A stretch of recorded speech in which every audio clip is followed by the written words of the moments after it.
Menu of American classics like the famous Nightingale Burger and Fries, Ginger Tamari Chicken Wings, and Duck Pastrami Reuben. They're open daily from 5 p.m. to 1 a.m. with a full menu available until midnight. Takeout orders also are welcome. Learn more at nightingalempls.com. Portions of the following program may be pre-recorded.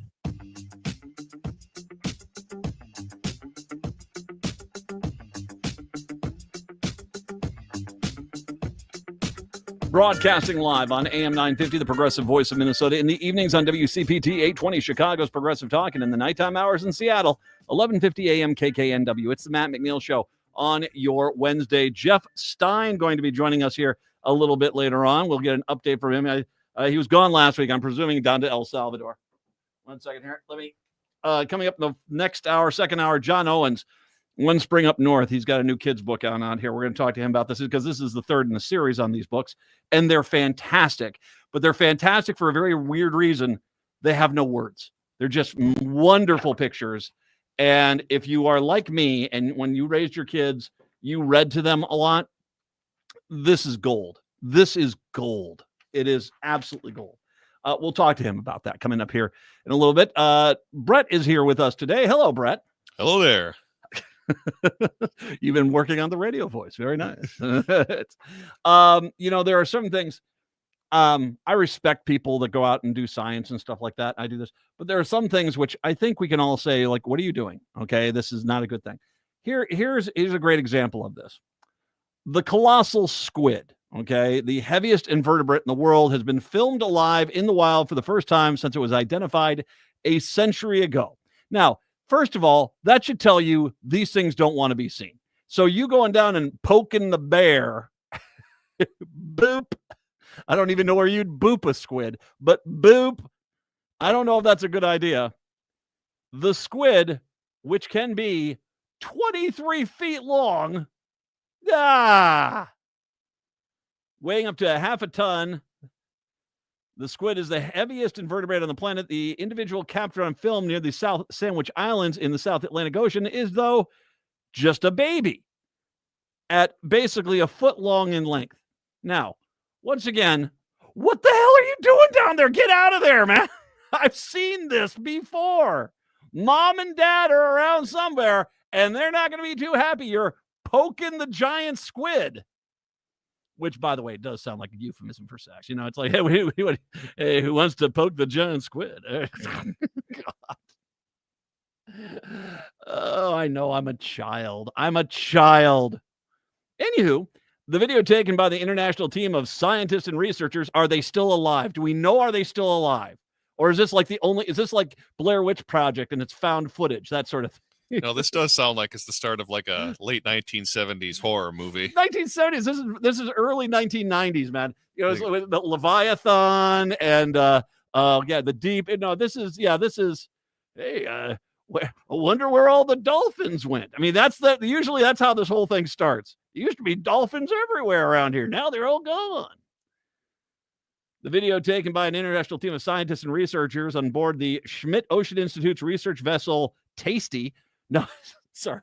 No, it's called Falkor. Falkor is not called, which is Swedish for tasty.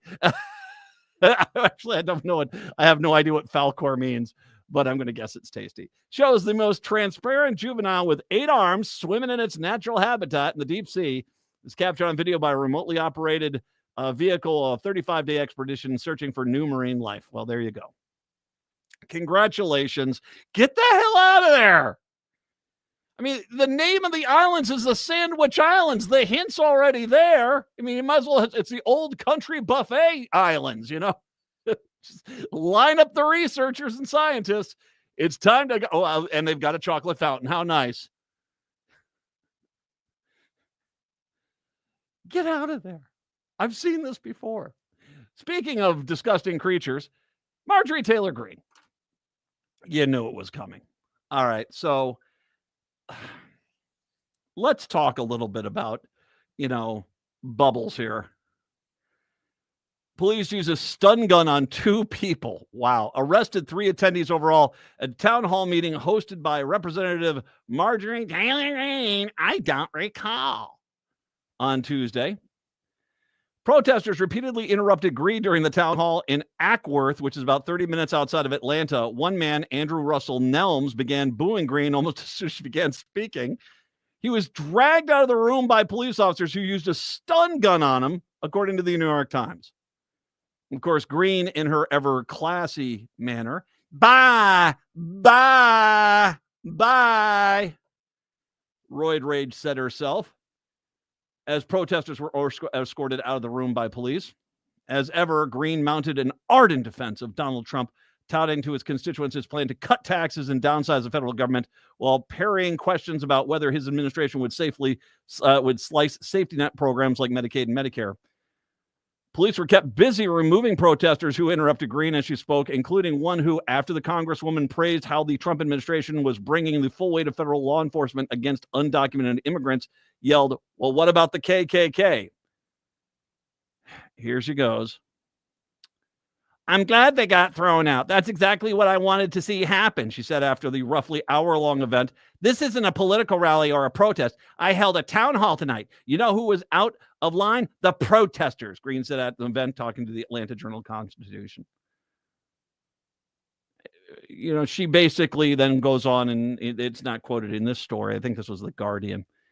But another story I saw about this, she was quoted as saying, "Do you know how many death threats I get?" Now, I am not condoning anyone sending anyone death threats. Don't do that. That's just stupid. That's just stupid. But I will say, hey, Marge, if you're getting a lot of them, maybe you should actually say, what am I doing to make all these people so furiously mad? I'm not condoning the death threats by any means. Those are horrible. But it's like when you hear someone say, this laundry detergent gets blood out of all my shirts. I was like, okay, wait a second. We're skipping past a point here. Why is there so much blood on your shirts? Unless you're working in a butcher shop without an apron on, I think we have other problems we probably should address first. She also then went on to say, whatever happened to decorum? Now, Marjorie Taylor Greene and other MAGA conservatives, when they talk about how decorum is important to them, I want to remind people that these are the same people who, when people went into a private business like Target and started screaming at the top of their lungs, "Ah!" because there was a swimsuit for a transgender individual, and were on private property screaming at the top of their lungs. These are the same people that said, "Yeah, if you stop them from speaking, you're the problem. You're violating their First Amendment rights." Yeah. It's the double standard. And I'm going to spend the first half hour of today's show just talking about double standards, because this is kind of the problem that the right has right now. And it's culminating in you're at the find out portion of the equation. I'll explain when I get to there. But Marjorie Taylor Greene is the person who applauds remember when that guy had on the back of his pickup truck the decal of Joe Biden hog-tied supposedly in the back of his pickup truck and was going, hey, get him, get Obama, get Pelosi. Oh, hit Pelosi with a hammer again. He. Hillary Clinton's horrible. These are the kind of things that Marjorie Taylor Greene applauds, but yet people booing her at a town hall, that apparently is okay for her to basically, you gotta have decorum.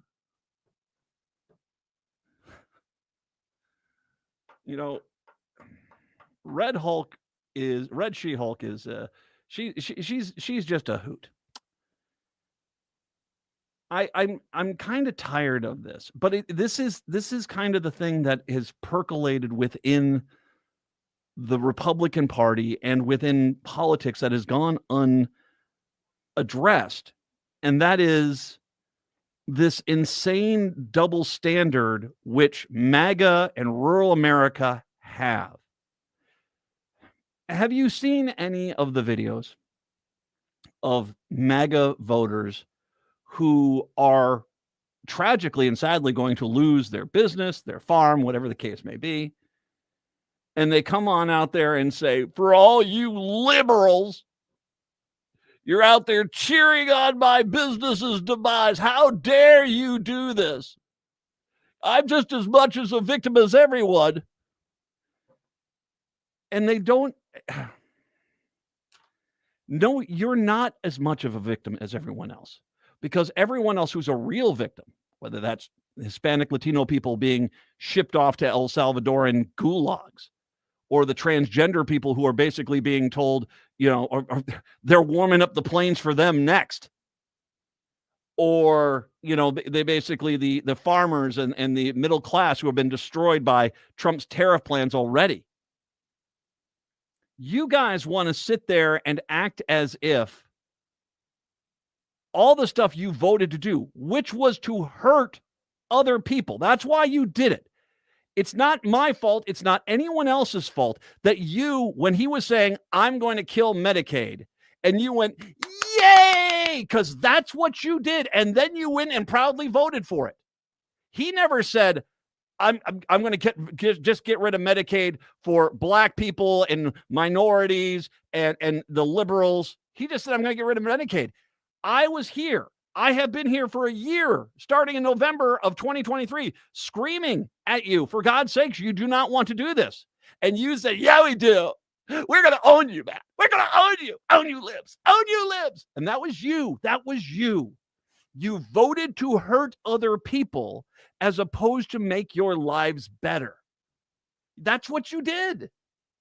And you did it with a smile on your face.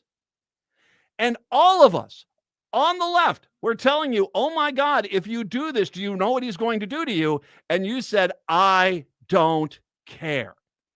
Now, do I feel sorry for you? Yes, I do. I feel sorry for you in the same sense is back during COVID. I remember being on the radio station and saying, I don't want you sick. I don't want you dead. I don't want you bankrupted for life. I don't want you those things for you.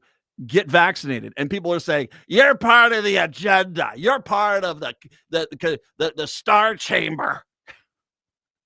What? Soy boy. Oh, soy boy. Oh, okay. All righty. I don't want you sick. I don't want you dead. I don't want you in debt for the rest of your life. I don't want those things for you.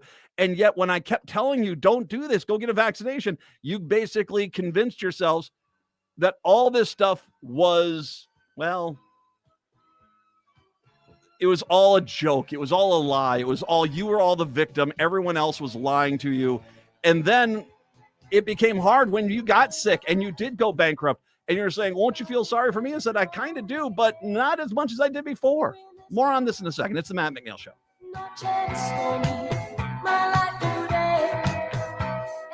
Everyone wants to maximize their dollar. If you're looking for a new vehicle, the only place to go is Rudy Luther Toyota. Consumer Reports Best of 2025 edition has the most reliable vehicles as Toyotas. The Toyota Corolla, RAV4, and RAV4 Prime top the list of the most reliable cars. And Toyotas are fuel efficient, meaning less money at the pumps. Consumer Reports Best of gas mileage ranking has the Prius Camry, Corolla Cross Hybrid, RAV4 Hybrid, and the Highlander Hybrid top of their classes. Reliability and fuel efficiency, you'll find them both at Rudy Luther Toyota, 5 miles west of Minneapolis on 394.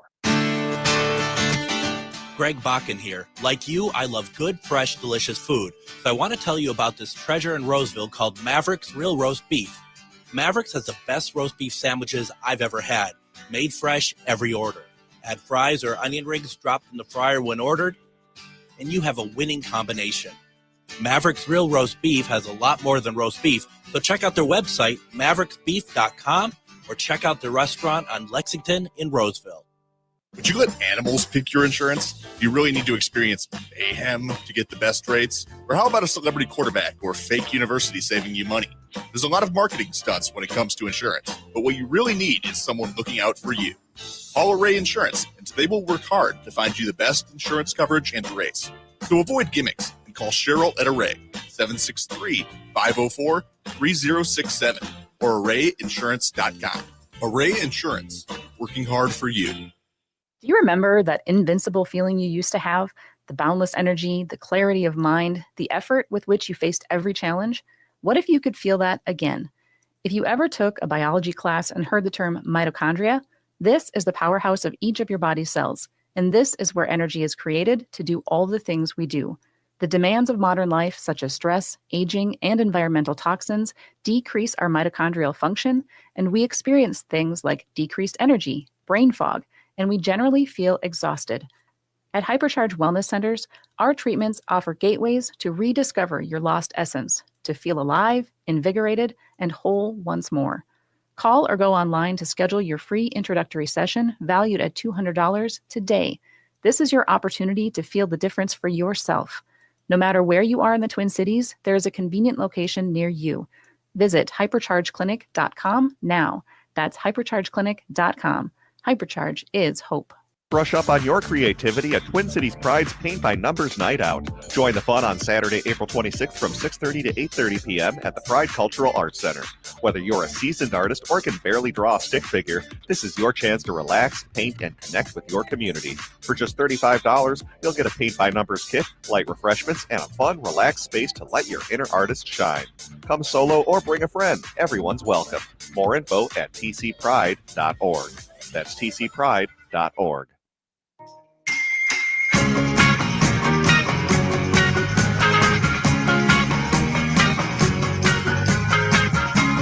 It is the Matt McNeil Show. Jeff Stein coming up here in about 12 minutes or so.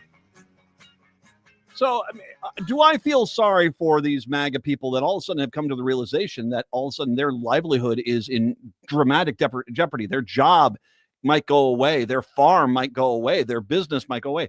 100%. I do feel sorry for you. Do I feel as sorry for you as I feel for the Hispanic man who is out there, been working in your community for 30 years, who ICE has rounded up and is taken into some deportation center just because he's Hispanic?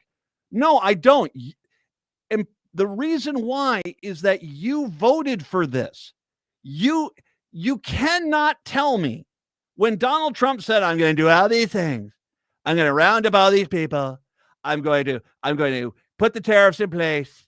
I'm going to punish China. I'm going to get rid of Medicaid, Medicare, Social Security. We're getting rid of all these things. You applauded it. And you cannot tell me, well, I never heard him. He said it every single speech.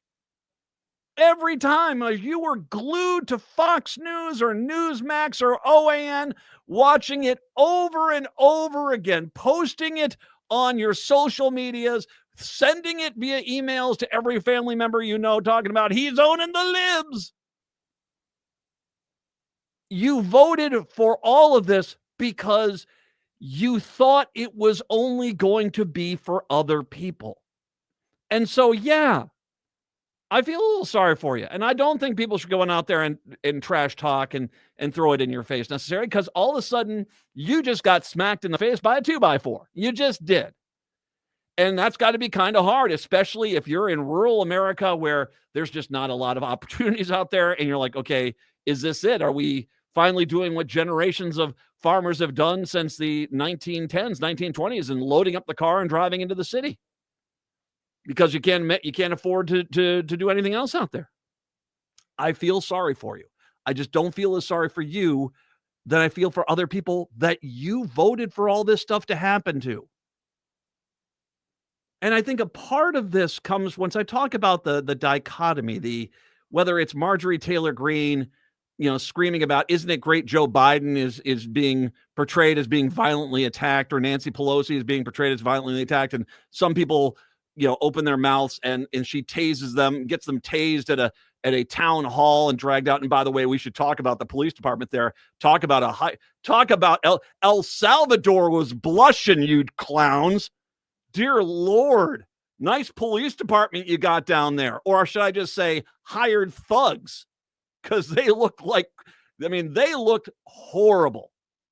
And I know that you guys are chuckling it up because you tased some liberals. But I'll tell you what, I'd be filing a huge lawsuit against you guys. That all being said, there's that double standard. I'm the victim unless I'm taunting someone else, and they deserve it.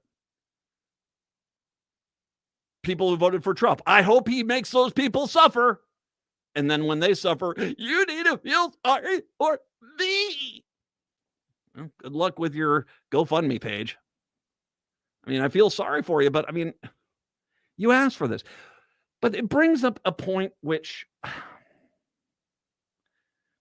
if you understand the history of rural America, there are two things I think that have happened which made rural America better and then started making rural America worse. Now, the first thing that made rural America better was actually, if I can say, the Depression. Now, the Depression wasn't good. It was bad. But what ended up happening was there was this addressing of why the Dust Bowl happened, why crops were failing while they're doing this. And there was a massive expansion of spending at colleges across the country, the University of Minnesota, Iowa State, University of Illinois, where these extension programs got working and they went out into the field. And there was this magnificent coming together of intelligent, college-educated professors with the newest techniques and the newest standards and the newest information, with lifelong farmers who had, decades of experience that could tell you what to do and how to do it in certain situations. And the merging of those two things made rural America great for a good portion of the 20th century. But then you guys started voting for Republicans. And once again, starting in the late 70s, early 80s, especially when the initial, contraction of farmers in America, Republicans came up with an idea to not help you. They're never going to help you, but to harness your frustration. And what was that frustration? It's the second thing. Around that time when farms were contracting, and part of this was due to the advancements in agricultural harvesting and stuff like that. So there wasn't a need. You could grow more crops and larger plots. And so, farms were getting shut down. The banks, the whole banking crisis in the ag sector was horrible in the early 80s. But what you ended up getting was this frustration that all of a sudden, all the 18-year-olds in town graduated high school and hit the door, and they never came back.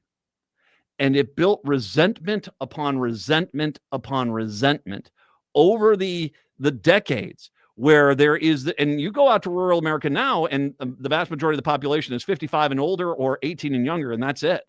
I mean, there are some people in there, but not much. I've lived in rural America multiple times. It's kind of stark.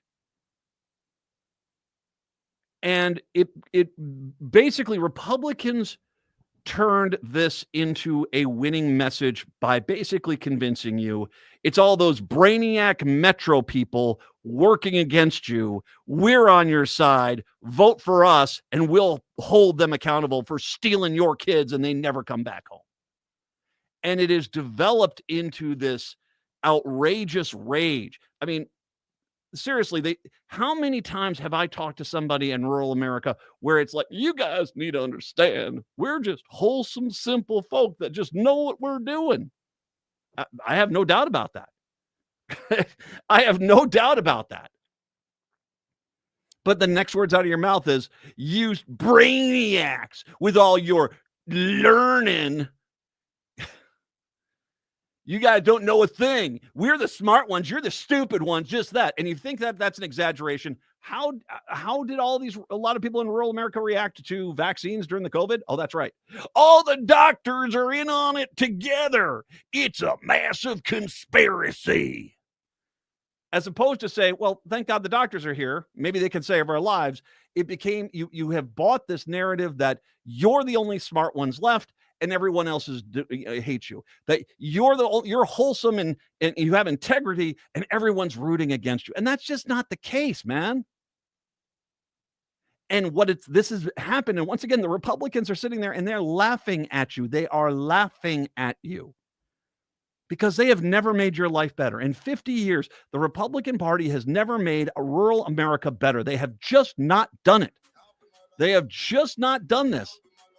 And guess what? Your lives are far worse, but they know that you are such an obedient little voter that they can basically say, hate those libs, and you're going to be like, yeah, even though I just have the farm foreclosed on.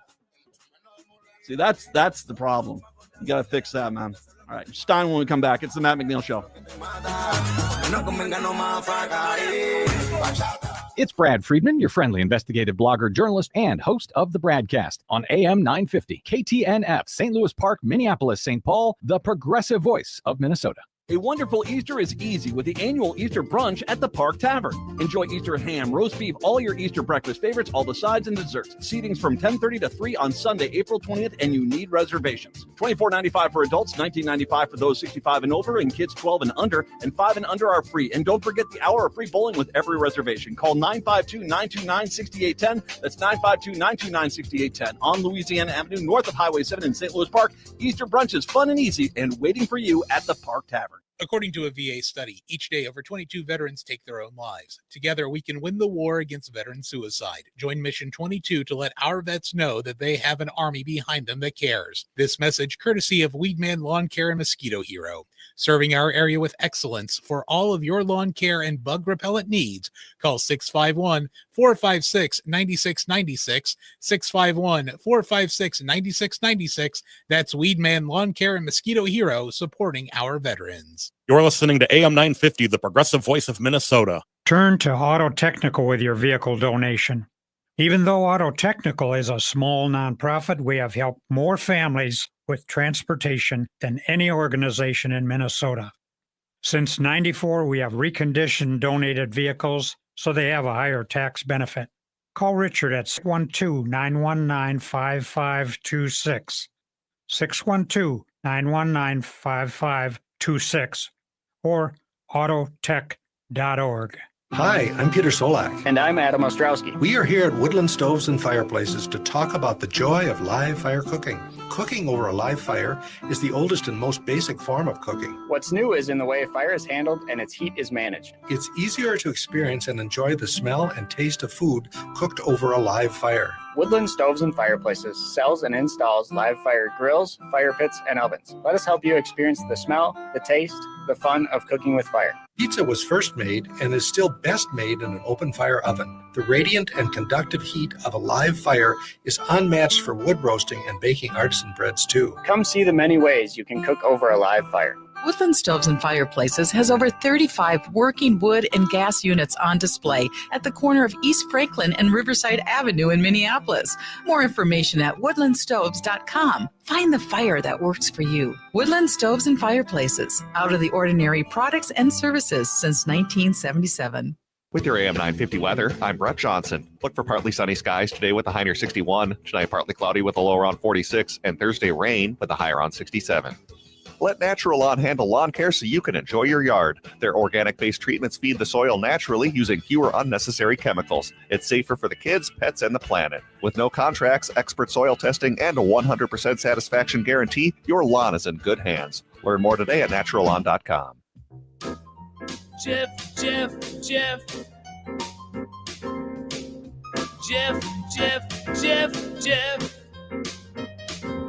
J-E-F-F, Jeff. J-E-F-F, Jeff. J-E-F-F, Jeff. Jeff Stein's our national and presidential expert, noted author. You can find his books at your favorite book retailer. Of course, the Iowa Business Report, the Iowa Politics Report, coming to us from his flagship station, KXEL, Cedar Falls, Waterloo, where he is joining us today. Hello, Jeff. Flagship, taking on water and going down for the third time. Yes, that's it. How are you, sir? Oh, wait a second. The blue is water. What? Still one of the best lines from Arrested Development. All right. I since I've got an opportunity to talk to you and you're down in farm country, I gotta talk a little bit about this, what's going on here. So Trump puts the tariffs in place for approximately 10 hours and does a seismic shift to the massive American economy. And it doesn't seem like it's coming back anytime soon. What you're looking at is not only is the bond market been shaken, not only is the currency market been shaken, not only is the housing market now showing some real serious signs of stress, but the ag markets. And I have right now, the only thing that seems to be a saving grace is that so far the Chinese haven't really limited too much the soybean and pork intake, but they just canceled a $2.5 billion beef contract with the United States. And that's gone because they're made deals with Australia to supply that. Sorghum, wheat, corn, all of them dramatically pulled back. As one guy on Brownfield News pointed out, he said, basically, the Chinese market is gone. How is this going right now in Iowa, in places where the ag sector is still the primary sector? They are still holding on to hope that either there will be some sort of compensation or that they will be able to leverage this for year-round E15, because that would enhance a domestic market for some of the commodities, okay? But that's because it hasn't yet impacted. It has not yet directly impacted. If this does not change within the next, I would tell you 15 to 21 days, then you will start seeing impact. And the rank and file who voted for the man 3 times are going to start saying, this is not what I signed on for. So the short of it, everything you said about the reality of the situation, 100% agree. No argument whatsoever. In terms of if you went up and down the street, if you went to the coffee shops and asked people with seed caps what they thought, they would say they still, because again, when you vote for somebody, you're going to hold on until you just have to let go. They're not yet to that point, but you can see it from here, Matt. You can easily see it from here. Has there been any reporting down there on whether or not farmers are opting out of certain crops and planting different crops than in past years because they're realizing that certain markets might not be there anymore? That's an excellent question. The only alteration in planting plans that I'm aware of is more acres of corn than beans, not just because of normal rotation, but because the price of beans is so low. Mm-hmm. So if you're a farmer and you had the choice, do I go with corn or beans? Normally, a lot of farms, you got 80 acres, this 40's corn, this 40 soybean, in even numbered years, you flip it in odd numbered years, exactly. Right? But overall, and the national statistics showed this, the planning, the USDA numbers that they get said there would be fewer acres of soybeans in favor of corn, but that's all based on prices, and none of that was based on tariffs. So it's almost like they'd already cast their lot for planting year 2025 based on prices at that time. You and I talked about this, I think, 3 or 4 weeks ago in regards to, okay, if the international markets disappear. I know beef is not necessarily a cash crop necessarily in Iowa, but Texas, Southern, the Plains, the Mountain West, it's a huge business out there. Mm-hmm. And especially in states that don't have the populations that some of these other states do. You and I talked about this, a $2.5 billion, rejection of our beef is going to come back to us. There is no new markets. It's not like there are parts of the world that we haven't already offered this product to, and they just decided that we'll think about it. There's no one thinking about it right now. The beef prices, I'm not off in some tangent here. They're going to collapse here if all of a sudden $2.5 billion worth of American beef is now sitting in the United States and not going overseas. Producers are going to go out of business this year, and it's partly because of what you just said. It's also partly because of monopolistic practices by packing houses. And this has been known for years. It's been argued about for years, and nothing has been done about it for years. And so if you're a producer, all right, Matt McNeil's Double M brand cattle, okay? You're a character from Yellowstone all of a sudden. It's the Double M brand. Oh, there he is. And that stands for If only your middle name started with M and then it's that'd be great. But so you put on your big hat because you have cattle. You're not just all hat, no cattle. You have cattle, and you try to get them somewhere the price is fixed. Okay. Mm-hmm. I mean, and folks in Northwest Iowa know this, folks in Southeast South Dakota know this, et cetera. Not to mention the areas that you mentioned in Texas. Okay. So I'm already paying more in the supermarket for ground beef, for a cheap roast, et cetera. Right. I'm already paying more per pound. The producers are already getting less per pound. than they had. So you've already got a crisis in the beef industry, not even counting what you set up. All right. So what's going to happen is, in one respect, you'd say, well, we have this supply. I guess prices will go down in the grocery store. No, they won't, because producers cannot stand to, you couldn't stand to lose money on feeding these things. And so they're just going to say, all right, then maybe it's time to sell the farm to a shopping mall developer. And that's what we're going to have a problem with, is fewer people producing our food, not cheaper food, not more of a domestic market, less supply. And what do you think that's going to do to the price at the Piggly Wiggly? So do you know off the top of your head, and I mean, I'll just take anything your guesstimate is, well, that will just work. What are do you know what the margins are currently for your average farmer? Horrible. Yeah, they're what, 2,000-3,000. That's about it. Well, I mean, it's like you're hoping to cover your inputs. Okay, I mean, it's truly, and I really hate to say this, if most of these folks didn't have outside income, either their own outside income as the farmer, right? Normally your occupation is farmer. No, you got a second job driving a semi. You got a second job at a factory in town. You have a second job at the co-op, or the spouse of the farmer, and I'm being gender neutral in all this, has the job in town, right? If you want to play the stereotype, the guy farms and the gal gets a job in town that has benefits for the whole family.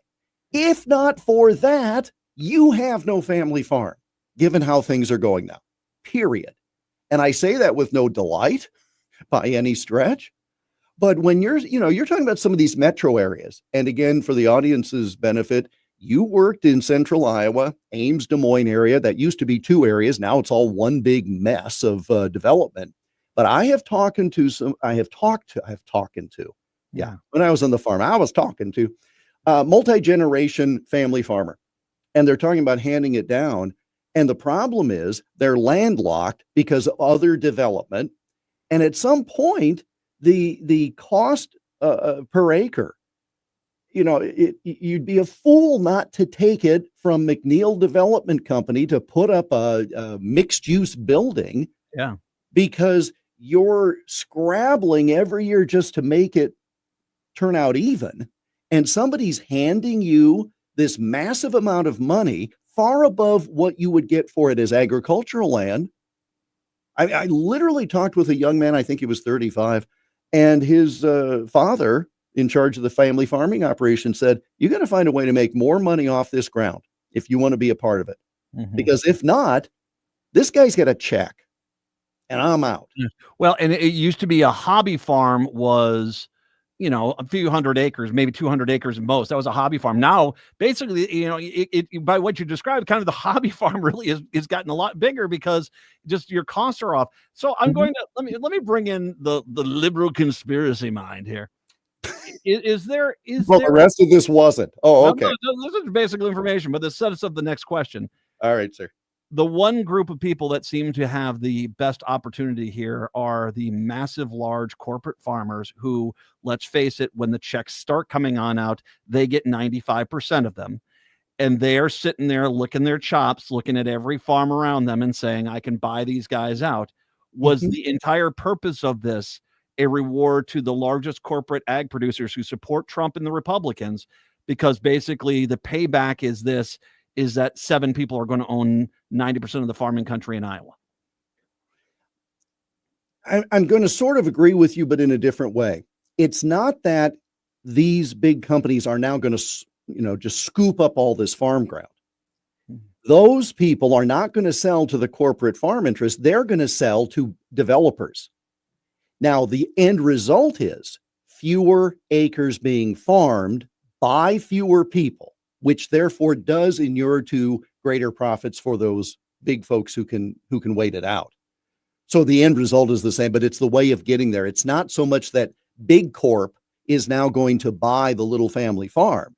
That little family farm is going to go and be taken out of production, which again gets you to the same point in terms of market domination by the big folks. Yeah, I kind of get that because once again, you take a look at these checks that get handed out, and the idea is, oh, we're helping the farmer. Well, you're helping the wealthiest farmer. I mean, most of the middle class and lower class, the lower tier farmer, the smaller farmer, the middle size farm, they're getting pittances, if anything. And I mean, we saw this the last time. A lot of those farms, we used to have more specialty farms. I mean, and we have in Minnesota, they've got like the Hmong community has gone out there and they grow traditional vegetables and stuff. And it's fantastic. It's wonderful. Great farmers markets and stuff. Sure. But what it is those are the farms that took the hit because the checks they got were a few $100s at max, and that didn't really cover anything. Meanwhile, you look at some of these like Michelle Fishbach. I mean, I think every member of her family got like a $400,000 check. Every member at the same address got they ended up something like $2 million worth of handouts. And I said, okay, this is not going to help the ag sector at all. Well, part of the problem with handouts like this is that you have to treat it by acre, right? It's like you're getting a payment per acre of ground. Obviously, those who have 1,000 acres come out well better than those who have 50. That would be 80. Okay. But so it's hard to say, well, if you have too many acres, you don't get to participate, from a conceptual standpoint, but from a practical standpoint, heavens, yes, that's what happens. Right. And, this is one of the problems. And this is also why, there are very few people, big hog operations, folks who want carbon capture pipelines, not because they're good for the environment, but because there's a government spiff coming. Okay. Yeah. Those are the people who for decades have lined the pockets of all sorts of politicians, county level, state level, federal level, both parties, because you got to play both sides of this. And so even though, and in this state of Iowa, you've got a huge fight about carbon capture pipelines, eminent domain, safety of the whole thing, et cetera. The problem is those who are, in essence, running the government, they've been getting a ton of donations for a ton of years. And even though the voters have made it clear what they want, there's one bipartisan issue right now that I can think of in my state, and that is stopping eminent domain usage for private entities for carbon capture pipelines. But do you think it could get through the legislature and past? No, because it doesn't. Okay. And I'm not saying that there's nothing illegal, but I'm talking about where's the money coming from and who in elective office knows who's donating their campaign. Exactly. I will say too, though, and one of the things that's interesting, and you saw this a little bit with the UK and the EU, and China has also said this. Sure, we'll allow these, we'll lower the tariffs, but we just won't buy the chicken. We won't buy the pork. We won't buy this stuff. And so there is that little hitch there that I don't think anyone in the Trump administration really thought about. It's like, what happens if they just don't take any of the product? And that's going to be interesting to see. Jeff Stein joining us. We'll come on back. We'll talk more about this as well as also El Salvador gulags. We'll get to that as well. It is the Matt McNeil Show here on your Wednesday.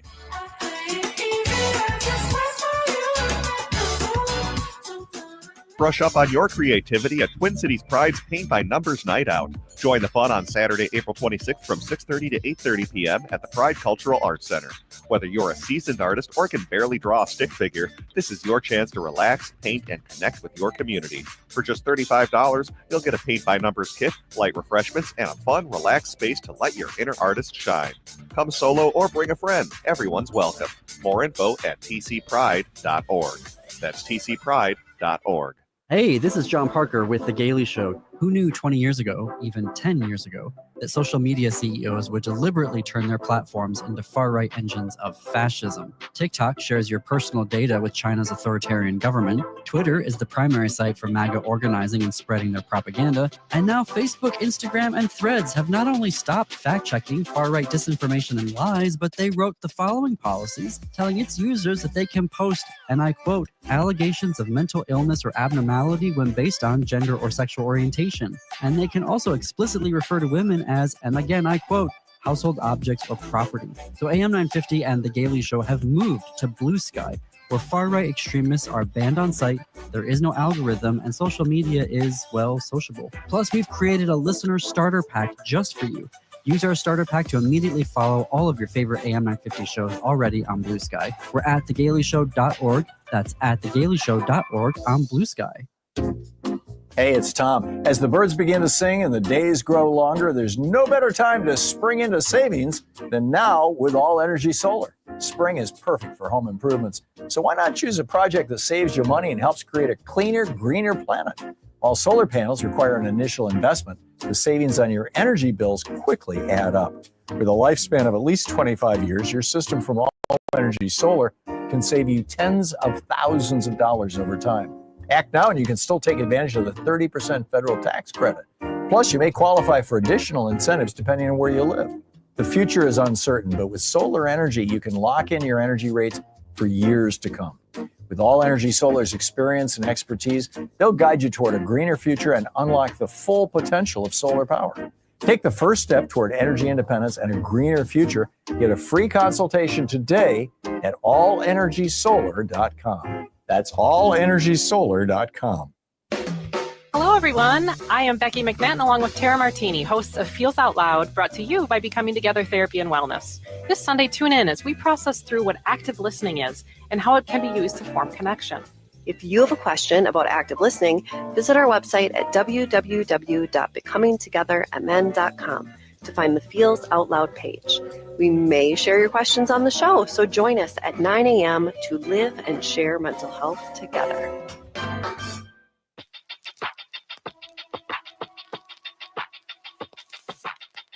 Wanna believe that you don't have a bad bone in your body. Broadcasting in the evenings on WCPT 820 Chicago's Progressive Talk. In the nighttime hours in Seattle, 1150 AM KKNW, and of course in Minneapolis, St. Paul on AM 950, the Progressive Voice of Minnesota. It's the Matt McNeil Show. Jeff Stein, enough to join us today. What is this with the return music? What's with the rejoin music? I can't hear you. I can't hear him all of a sudden. You can't hear me all of a sudden? There you go. Now I can hear you. Okay. What's with the rejoin music? I mean, are we in a club over there on Hennepin Avenue? I mean, it's just that smooth kind of rejoin music for the Matt McNeil Show. I'm sure your bumper music is just some guy in the corner with a jug, but I got a guy with a ukulele too. So you just aren't so fancy, are you? Dude. A mouth harp. Yeah. Oh, the spoons are always a delight. The thing I thought was, okay, the panic. The day that Trump put these tariffs into place, by I think it was like 10:30 in the morning in the Central Time, they're frantically pulling them back because the bond market started really behaving weird. And that was, people just didn't. There is this, like I said, he actually broke the economy.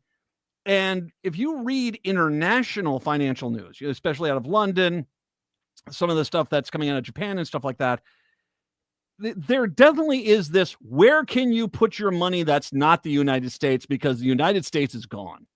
And this is a bad sign, because if these foundational markets really go downhill, that's how you get depressions and not recessions. And I mean, the Trump administration clearly was caught off guard at how much damage, how quickly the damage happened. What did the world's currency used to be based upon? Well, the one that was the gold standard for many years back in the day. But more recently, isn't it the US dollar? Exactly, yeah. Okay. Why? Because it's stable. Yeah, exactly. Okay, so gold standard, because look, I have gold. It's stable, like it's tangible. Yeah. Well, then we go with the US dollar because it's the most stable currency in the world. Yeah. I mean, this is the key point, right? If we are no longer the stable currency upon which all of the world's economy is based, then who is? Because somebody's got to be. And it totally then undermines confidence. All of these folks who write checks with a B in front of it, as in billion. Oh, I'm going to move this production here. I'm going to build this company. I'm going to do all of this stuff. And they can keep a tote board of all of these companies who are going to be back to made in America. Until it's actually spent, it means nothing. But second, how does that give confidence when you have these wild fluctuations in corporate America? I mean, what I'm really stunned by is the fact that you had all of these corporations acting a certain way for 4 years, and now it's like, oh, we didn't mean that. Is that what you? Oh no, we're over with you. It's like there's how am I supposed to invest in any company? I don't believe anything. Now, I think that it's. I think that the world looked at us and was willing to give us the mulligan on Trump's first term.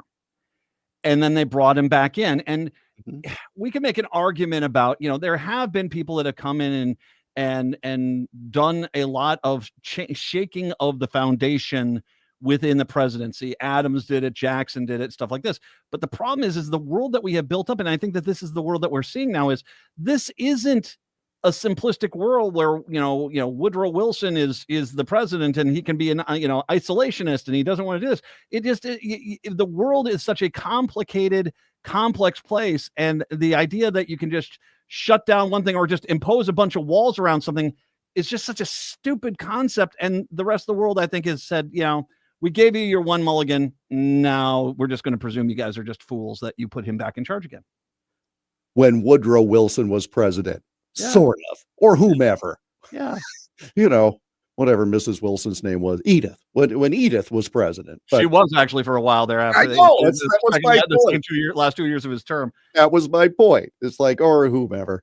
Auto pen be damned. We have Edith Wilson. The world is going to react as it needs to. So if you've got a bully in the White House saying, tariff on you. And then you're like, okay, well, I can't. I mean, the UK, if there's these tariffs, their economy is going to suffer. So they got to take care of themselves. And that may mean playing ball, but that doesn't mean they have to like it. It doesn't mean that they're going to do it without kicking and screaming. And the more who stand up, I mean, China was talking to Australia about an alliance. Yeah. Hi there. I mean, and now Australia said no so far. So, well, in Canada, basically the prime minister there basically made the point. He said, the world that we've had is gone and we just have to find a new world. And that's it. I mean, it's changed. One last thing though, I did want to get into this, and this is because this is something that broke this afternoon, because Senator Chris Van Hollen from Maryland went down to El Salvador, and he's trying to go see Abrego Garcia. He wants to go see him. And because I think there's a legitimate question on whether this guy is even still alive. And I think that there is a very legit chance that he could already be dead, especially since there seems to be a reluctance to even try to acknowledge this. One of the things here, and I want to put this out here, it said, so the vice president of El Salvador, Felix Ulloa, during a meeting on Wednesday on why Abrego Garcia was being held in U.S. courts, if the U.S. courts and the government of El Salvador have found no evidence that he's a member of the MS-13 gang. His answer was that the Trump administration is paying El Salvador, the government of El Salvador, to keep him at CCOT, the prison down there that he's got it. So this is basically the vice president of El Salvador saying the only reason he's being held is because the Trump White House wants us to hold him, even though he's not done anything wrong. Did you find that to be a surprise in any way? Did you find the chummy relationship with the president of El Salvador in the Oval Office the other day? They didn't give him static for not wearing a tie in the Oval Office. You notice that, as opposed to Zelensky. I would make an argument that it's so blatant, though, that it's like, oh yeah, we're getting paid to hold him. You're right, but I mean, I guess that's fair. The honesty of it is refreshing, but no. And given the fact that he had said, "Don't send me back to El Salvador because of things that I did there, that people are going to come after me," and so the first place they sent him was El Salvador. Exactly. We'll post the Iowa politics report a little bit later on. Jeff, thank you very much. Chicago, Seattle, talk to you tomorrow. Minneapolis, St. Paul, hour 2 up next. Hi, I'm Philip Anthony, host of the Downright Upright Show, airing right here on AM 950 radio, Saturdays at 5 p.m. Join me as I dive into captivating conversations with people from all walks of life. As a proud member of the LGBTQ community, I celebrate diversity and beyond, with unique stories that make us fantabulous. Please join me every Saturday at 5 p.m. or wherever you listen to podcasts. Coming up this Thursday on The Gailey Show, it's our weekly Thinking Clearly, Thinking Queerly episode. Dr. Samuel Clues-Hunicke returns to the show to discuss how queer theory can shape our politics and create the government that we need. So join me, John Parker, this Thursday at 2 p.m. or stream us on our YouTube channel. Follow us on Blue Sky for ticket giveaways and more progressive news and analysis. We're at thegaileyshow.org on Blue Sky. Hi, Matt McNeil here. You're listening to the best progressive radio in Minnesota. It's AM 950, KTNF, St. Louis Park, Minneapolis, St. Paul. AP News, I'm Ben Thomas. A federal judge has found probable cause for holding the Trump administration in contempt of court for violating his deportation orders. Sakar Magani has details. Judge James Boasberg says the administration refused his order to turn around planes carrying deportees to El Salvador last month. He writes the administration could purge its contempt by returning the deportees to U.S. custody.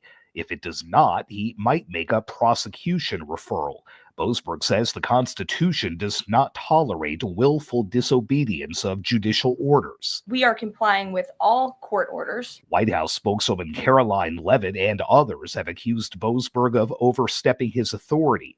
The president's called him a troublemaker and agitator. Radical left lunatic. And has pushed for Boasberg's impeachment. Sagar Magani, Washington. Maryland Senator Chris Van Hollen's in El Salvador pushing for the release of Kilmar Abrego Garcia, sent there by the Trump administration despite an immigration court order preventing his deportation. On Wall Street, stocks dropped as the cost of U.S. tariffs are tabulated. The S&P fell 2.2%. The Dow 543 points, or about 1.7%, while the Nasdaq sank 3.1%. Tech shares were down after NVIDIA said tighter U.S. controls on the exporting of computer chips used for artificial intelligence will cost it an additional $5.5 billion. NVIDIA said Monday that for the first time it will produce AI supercomputers in the United States. Now it says the U.S. government will subject NVIDIA's H20 integrated circuits and those of a similar bandwidth to licensing requirements for the indefinite future. The government says in a regulatory filing that the controls address risks that the products may be used in or diverted to a supercomputer in China. I'm Donna Warder. This is AP News. On the battlefield, there's a saying America's military men and women live by. Never leave a fallen warrior behind, ever. Off the battlefield, Wounded Warrior Project operates with the same goal. Wounded Warrior Project was created to help our men and women returning home with the scars of war, whether those scars are physical or mental. Wounded Warrior Project. We never leave a fallen warrior behind, ever. Learn more about what we do at woundedwarriorproject.org. Lowe's knows that your deadlines don't change, even when your job does. But with Lowe's Buy Online, Pick Up in Store, we'll help you adjust on the fly. And when you absolutely can't leave the project, we can deliver to your job site as soon as same day. Lowe's knows pros. We help, you save. Valid on eligible in-stock orders and select zip codes placed by 2 p.m. for same-day delivery by 8 p.m. Subject to driver availability. Fees vary based on purchase. More terms apply. See Lowe's.com/same-day delivery. End-of-life decisions are not easy to make. Hi, I'm Mary T. of Mary T. Hospice Care. It's important to make sure that this difficult time is meaningful and comforting to you and your loved ones. Our hospice team provides an individualized program of physical, emotional, spiritual, and practical care so your loved one is comfortable and not in pain. At Mary T. Hospice, we understand that choosing the right hospice care provider can be overwhelming, but we're here to assist you. Learn more today at marytinc.com. You want to feel important? You want to be part of something bigger? Something that matters and that you can help change things. You want to feel like you belong. We felt that way too. I'm Sergeant First Class Chris Urick from Glencoe, Minnesota, and that's why we did something about it. We aren't just Minnesota Army National Guard soldiers. We are people just like you, and together we can make a difference. Take on your legacy. Visit nationalguard.com/MN to find out more. Sponsored by Minnesota Army National Guard, aired by the Minnesota Broadcasters Association and this station. Hi, this is Ken Hagelin, host of Living Healthy and Aging Well, heard each Saturday from noon to 1 on AM 950. Joining me this Saturday is Lindsay Wimmer, Executive Director of the Star Legacy Foundation. She She will discuss the support programs, education, and other resources that the Foundation offers to parents and families who have experienced the loss of a pregnancy or infant. That's this Saturday, April 19th from noon to 1 on Living Healthy and Aging Well. With your AM 950 weather, I'm Brett Johnson. Look for partly sunny skies today with a high near 61. Tonight, partly cloudy with a low around 46. And Thursday, rain with a high around 67. Nightingale offers a warm, inviting atmosphere with a full menu of American classics like the famous Nightingale Burger and Fries, Ginger Tamari Chicken Wings, and Duck Pastrami Reuben. They're open daily from 5 p.m. to 1 a.m. with a full menu available until midnight. Takeout orders also are welcome. Learn more at nightingalempls.com. Portions of the following program may be pre-recorded.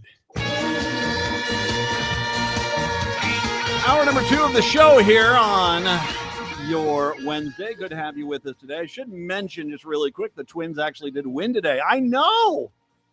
In the 10th, they were up 3-0. They had the Mets came in, got 3 runs in the 8th, so tied it up. Yeah, and then I guess the Mets center fielder in the 10th inning misplayed the ball, and Buxton came around. I mean, when you have Buxton as the guy that's on second base in the 10th inning, that's a big ad. So there was they did get the win there. So they are, I think they're off tomorrow, and then who they get beat by the next day? Do we know? I am not sure who they play next. They get beat by, yeah. That's unless it's the White Sox. If we could only play the White Sox every day, that would be great. Played them 162 times. Oh, it'd be fantastic. It'd be the 27 Yankees. 952-946-6205, 952-946-6205. My next guest is joining us is John Owens. He's a freelance illustrator. He has done a series of books which are quite exceptional, especially if you've got kids. You want to get these books because these are, especially if you're like me, and I spent a lot of time reading to my kids when they were younger, and it was really rewarding. And we always loved books where they became kind of conversation starters, and these books are those kind of books. The first 2 books he put up were One Summer Up North and One Winter Up North. He's got a brand new book out, One Spring Up North. John Owens is kind enough to join us to talk about his latest venture. John, thank you very much. I appreciate the time. Hey, Matt. Thanks for having me. Good to see you. Good to see you. Congratulations on the book and the third one in the series here. When you started this, did you think it was going to be a full series, or how did you think it was going to go? Good question. Originally, no. I just thought if I could get one done, that would be great and awesome about the Boundary Waters. And then kind of because of the title being One Summer, it just obviously led into like, well, let's do all of the seasons, right? So yeah. The concept of this book is, and once again, it's a kid's book here, but it's different than a lot of other kids' books because there's no words. It's just these wonderfully, and I'll pull up one of them here so people can see it on the camera. It's these wonderful 2-page illustrations, which are just beautiful and well done. How many total illustrations did you do for this book? Well, it's a 32-page book, so what is that? 16 spreads, I think. I think Winter came out to 36. The Winter book came out 4 pages longer, but the Spring book is 32 pages. Also, there's, because I wanted to show the changing of the season from winter into spring. There's especially at the start of the book, there is 3 spreads, total of 6 pages, that are the same scene, but on the first one, as Matt is holding up, you can see that there's ice still in the lake. Yeah. And then you turn the page and ice out, but it's really windy. And there's family of bears traveling along. And then the third spread of that same scene is a warm spring day when the family canoes into the lake. You clearly have spent a lot of time up in the Boundary Waters and up in this area. You cannot convey, and you've done winter camping up there. Good for you. That is not an easy thing to do. But the people I know that love that place like no other, it doesn't matter the season. They've got the equipment, they've got the gear, and they want to go up there and enjoy it. Yeah, that's right. Every season presents its own character. I know a few people that enjoy winter the most up there. And it's all relative in me going up there because I started going in 2014. And so I haven't really been going that long compared to a lot of people that grew up in Minnesota or have paddled a long time. And though I have camped there in the winter, I'm just a handful of, even a little bit, handful of times maybe. But I still enjoy getting out there. So, each, I go up and my excuse is that I have to do research. Yeah. The books, right? So I get to go in each season and enjoy that particular season. So this is an interesting question. This goes back to when your first book came on out, and I wanted to just kind of, I would love for you, when you went and pitched this idea, I want to do a kid's book without any words. And, I'm presuming you had to present some of the photos, some of the images, the drawings that you had done to show them what you wanted to do. Talk a little bit about that, because what you have done, and we'll get to this in just a bit here, about how good this is if you're a parent and you've got kids and you like to read, because these books are gold.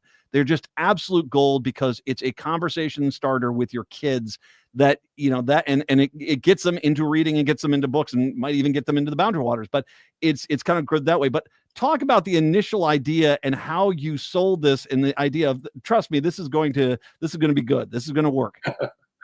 Well, my default actually is that I'm an illustrator, but I'm not a writer. Mm-hmm. And so for myself, it was like, well, it would actually just be easier to draw the pictures than it would be to write the story along with it. And when I presented that, as you said, I presented the whole series of pictures in kind of a thumbnail form, so that the publisher could see the sequence of the story develop. And I think that's what caught their attention, that I could tell a story through pictures without the words. Mm-hmm. And the biggest response I get from people is that just like you mentioned, Matt, is that you can sit down and come up with a story to tell your kids. The kids can sit down, tell their own story. The story can change from reading to reading. And that actually involves the reader more so than me telling them specifically what's going on. They get to interpret what's going on and maybe even change that. Mm-hmm.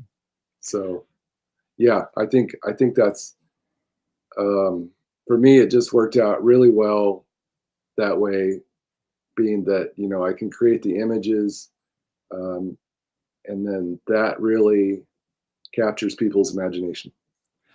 The one of the things about it too, and like I said, when we had kids, and I've got 3 kids, and they're all older now, but when they were younger, a book like this was just gold, because to give you credit, I only think I have ever seen one other book like this where there was no words to it, but similar, just rich, wonderful drawings that allowed the child to like, they'll see the picture of the bear as you brought up, and they'll say, it's like, well, where do you think they're going right now? And it becomes it's the creativity of the mind, and that there are too many things, I think, today for kids where they're just copying something off a cartoon from a TV show, and then they're building an entire collection of everything, whether that's toys around that specific episode or a book around that specific episode.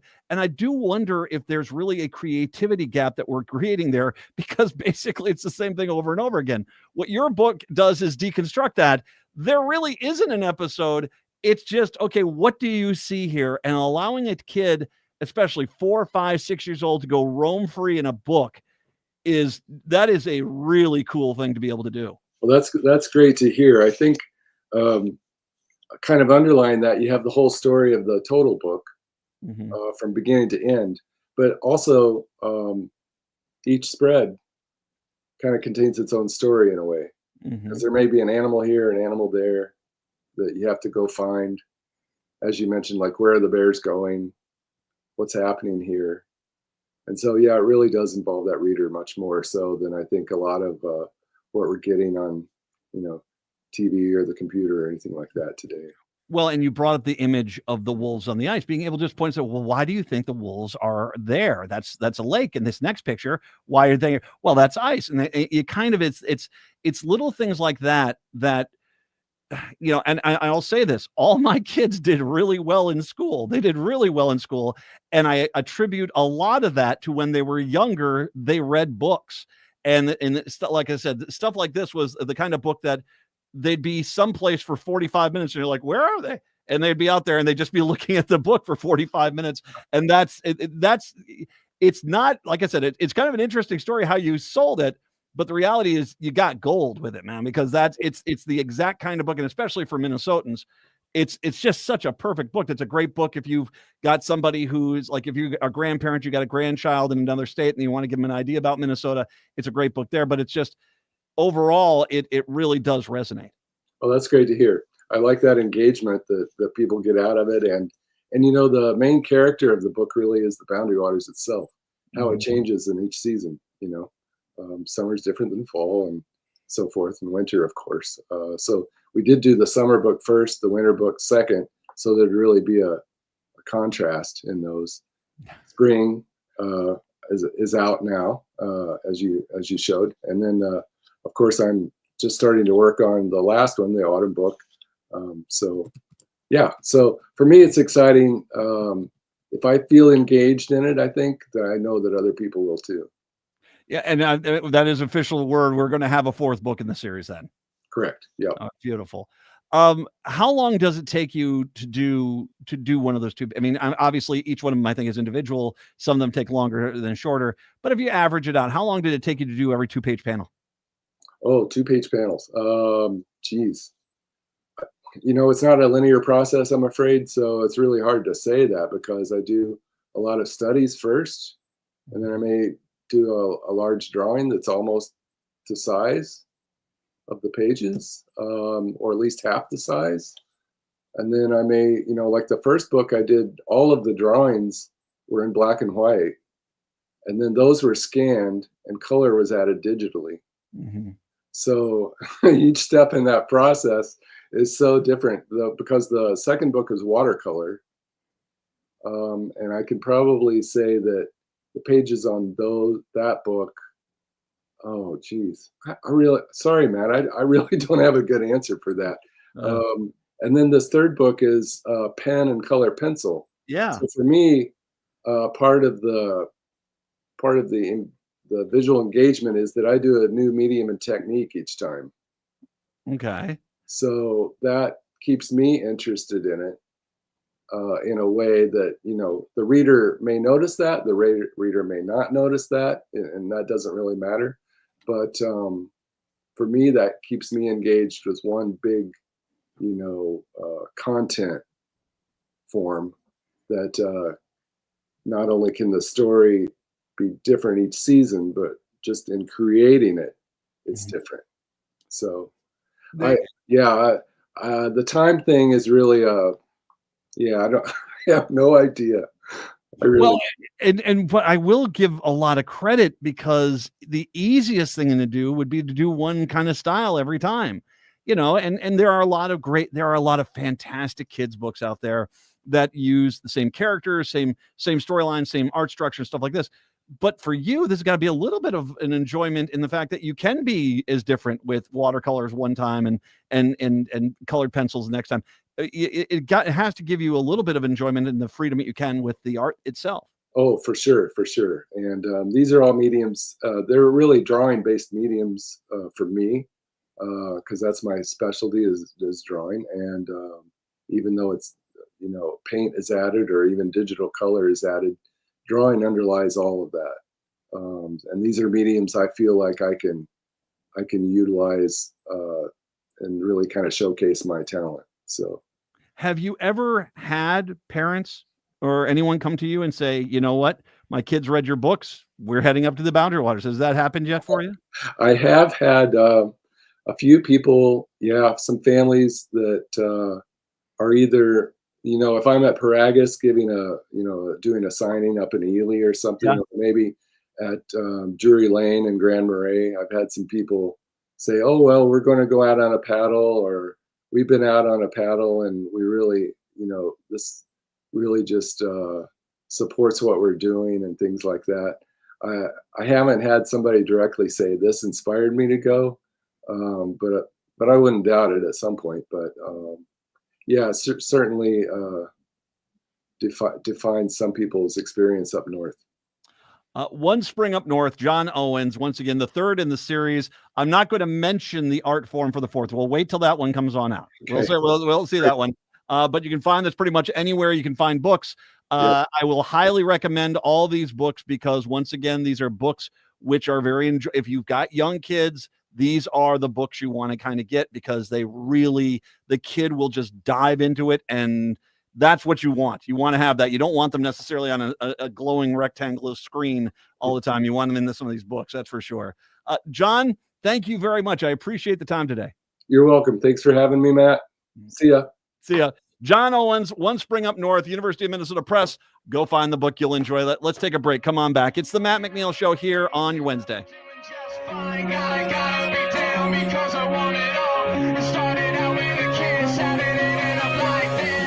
Hey, it's Patrick. Spring showers may bring May flowers, but they also bring big savings with Zero Res. And right now, you can beat the spring cleaning rush with big savings and priority booking by calling our heroes at Zero Res. Zero Res removes winter's buildup and lingering odors, giving your home a fresh, spring-ready feel, preparing your home for the brighter days ahead. Check out the almost 21,000 raving customer service reviews online with a 4.9 Google rating and see what all the hype is about. This month, get 3 rooms Zero Resified from Minnesota's #1 carpet cleaner starting at just $119 and take $75 off an air duct cleaning as well. You owe it to yourself and your family to breathe healthy, happy, and clean. Call Zero Res right now at 952-ZERO-RES or go online to ZeroResMinnesota.com and say you want the AM 950 special. Spell it backward or forward, it's the same. Zero Res. A wonderful Easter is easy with the annual Easter brunch at the Park Tavern. Enjoy Easter ham, roast beef, all your Easter breakfast favorites, all the sides and desserts. Seating's from 10:30 to 3 on Sunday, April 20th, and you need reservations. $24.95 for adults, $19.95 for those 65 and over, and kids 12 and under, and 5 and under are free. And don't forget the hour of free bowling with every reservation. Call 952-929-6810. That's 952-929-6810 on Louisiana Avenue, north of Highway 7 in St. Louis Park. Easter brunch is fun and easy and waiting for you at the Park Tavern. Cafe Latte offers made-from-scratch soups, salads, sandwiches, and mouth-watering desserts.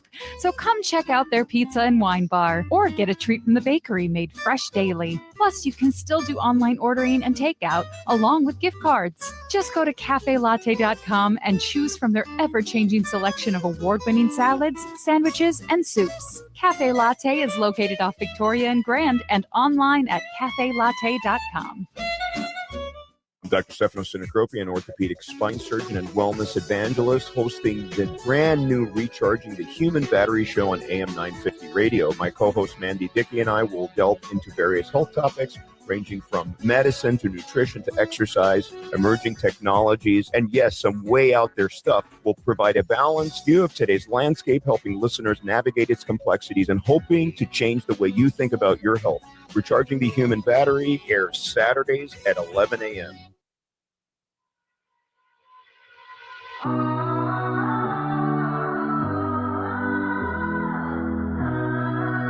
It is the Matt McNeil Show.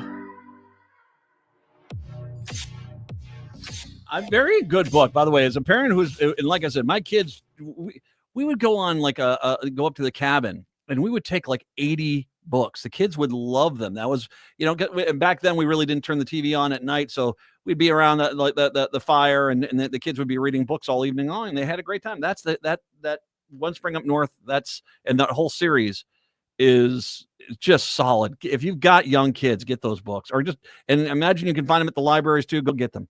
They are fantastic. I did mention the Twins earlier. Wild did win last night.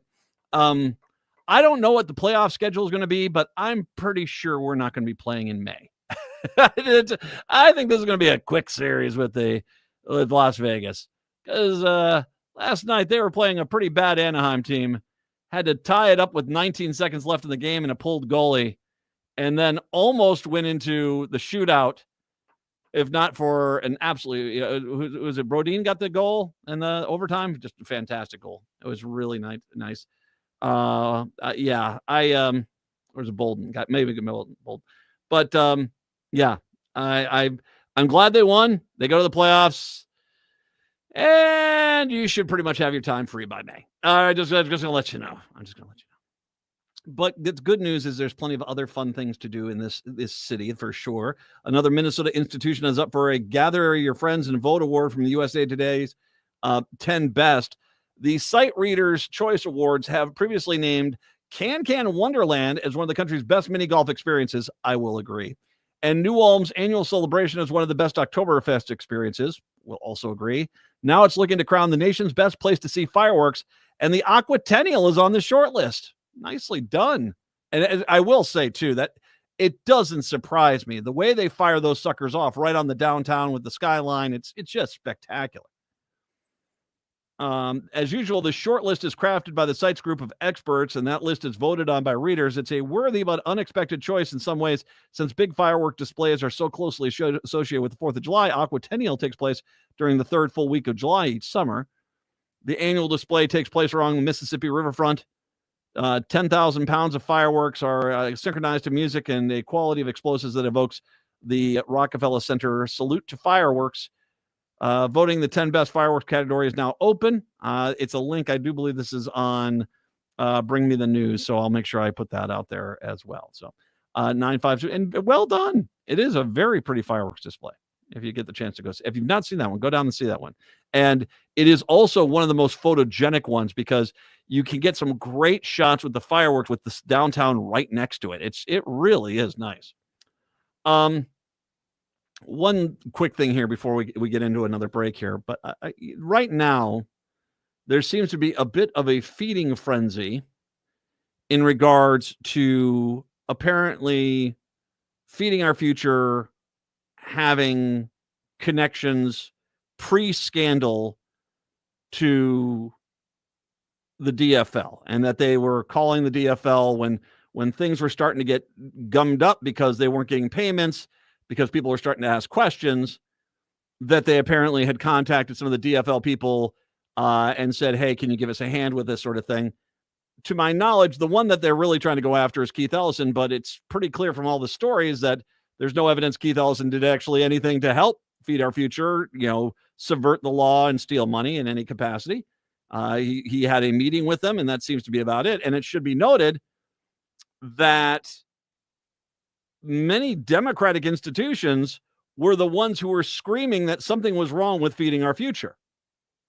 They were the ones that were trying to. And reminder, if they would have had their way, including Keith Ellison, Feeding Our Future would have been shut down from funding a lot sooner, if not for that one judge who basically kept the funding open, which we now found was, they were just ripping off the system. You're going to have this. I initially sat down and tried to think about something similar, and I remember that back when the Petters and the Denny Hacker stuff were going on, and that guy, I can tell you right now, those guys had a lot of Republicans on speed dial. And I have zero doubt that there were some calls that were made there. And once again, I'm not going to, so a guy who's been donating to a campaign says, I need to talk to this politician. The politician says, sure, I'll make some time for you. They make their case. Politician doesn't do anything to help them. I don't know if there's anything that's gone wrong there. And that sounds like what's kind of this. There's this attempt to just blur the lines of, well, they were calling them. And you know what?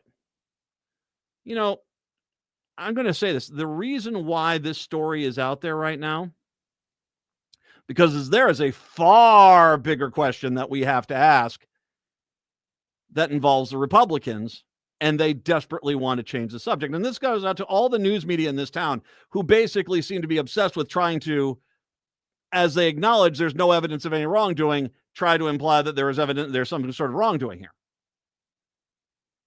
3 days before St. Patrick's Day, and Justin Eichhorn was arrested for allegedly trying to solicit a minor for sex. 3 days, he and 4 other MAGA Republicans, Drazkowski, Gruenhagen, Lucero, ZZ Flop, put forward their Trump derangement bill, which they slapped themselves on the back, and these guys, these chums, put together this bill and ran it out together. Peas in a pod, with the guy who 3 days later would take this bill frantically. You guys frantically got this bill off the agenda, when all of a sudden you realized, oh, yeah, that's right, he allegedly tried to submit sex from a minor. There was a phone in his apartment that was wiped. He was trying to get the laptop out of his apartment. These are some legit questions. I will also make this point, and I've said this before. As Republicans focus so intently on vilifying the transgender and transgender community and drag queens particularly as well, the question I have is, how often is there something going on in their own sight and they just refuse to see the warning signs that are there?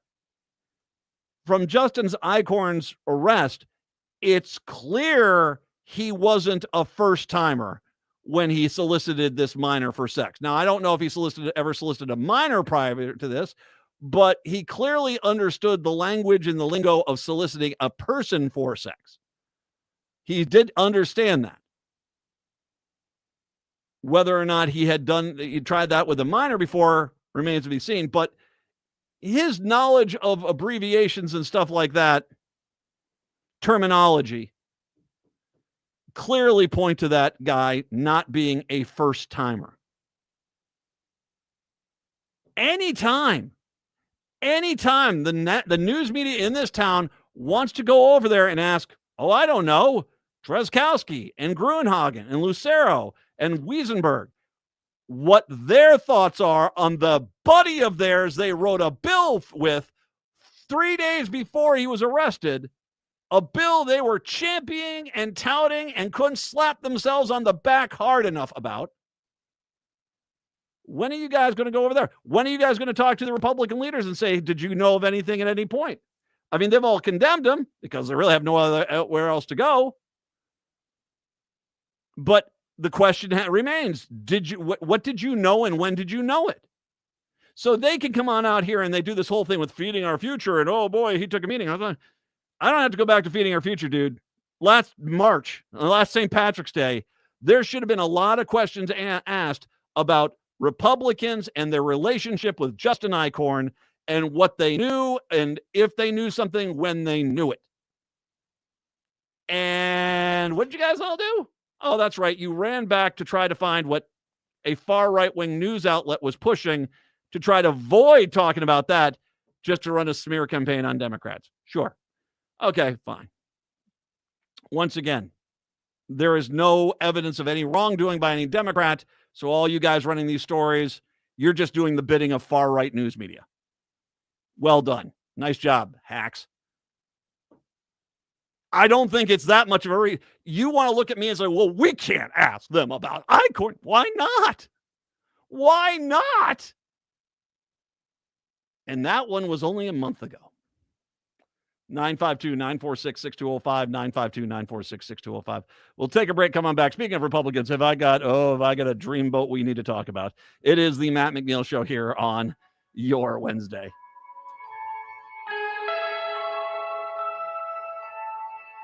Are your remote workers putting your company at risk? Not sure what steps to take to secure your data? Hi, Mark Sommerfeld from Rymark. The Rymark team is guiding our clients through these difficult times. In fact, demand has been so high, we created an easy-to-follow guide with the 5 steps to securely work from home. It's yours free.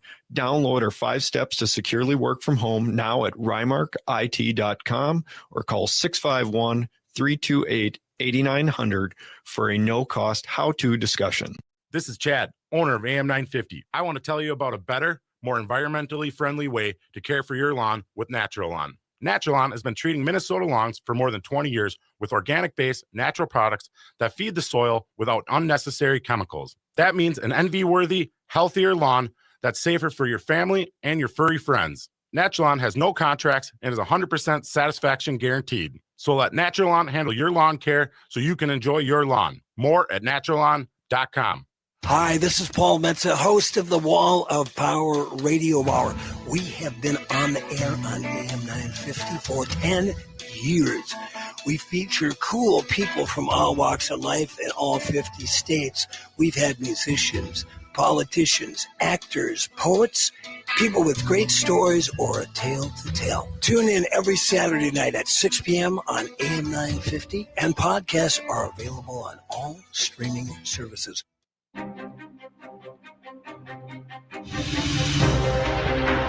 Did you know Ghostbox Radio with Greg Bakken airs 5 nights a week at 10 p.m.?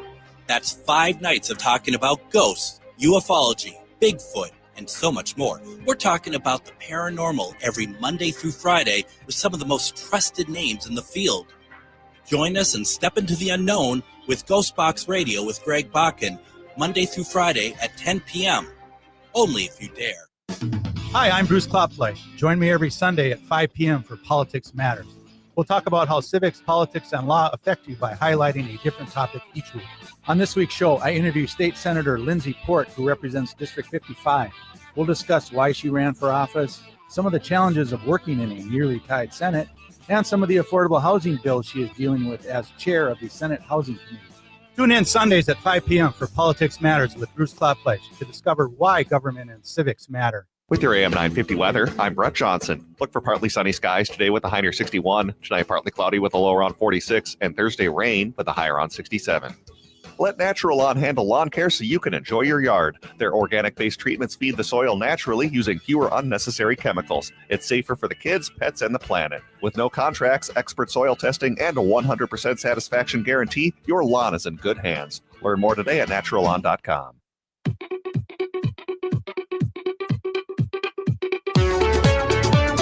It is the Matt McNeil Show. By the way, I should mention, we now know who's facing off in 2 weeks in the Minnesota 6 race. This comes down to Denise Slippy, the Democrat for Breezy Point, taking on Carrie Heinzman of Nisswa. And I'll say this once again. It's great we got protests. It's great you made a great sign. It's great you do a good meme. It's great that you're angry and you're focused. Unless there's action, none of that really matters. And that's the truth. Unless there's action. I'm going to ask you who's getting up there to the Minnesota 6 Senate District and knocking on doors over the next 2 weeks. Who's going up there and phone banking? Who's up there writing a check to help out Slippy up in that district?